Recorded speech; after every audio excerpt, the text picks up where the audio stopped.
Hello friends, if you are searching how to cancel Lane Bryant credit card, so try this method. Today in this video, we are going to tell you how you can cancel your Lane Bryant credit card.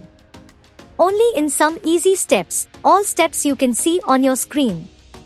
So let's get started. Method 1. Cancel Lane Bryant credit card over the phone.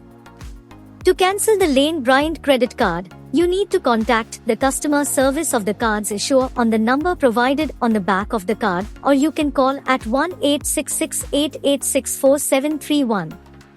Keep the credit card information handy. Dial the number and follow the prompts to connect with the customer service representative. Speak with the customer service representative and provide relevant information. Request for the cancellation and also give them the reason. The representative will guide you through the process. After successful verification, you will receive the confirmation via email ID. And you are done. By using this method, you can easily cancel your Lane Bryant credit card. Hope you like this video. If yes, please hit a like button and don't forget to subscribe our YouTube channel. Thanks for watching this video.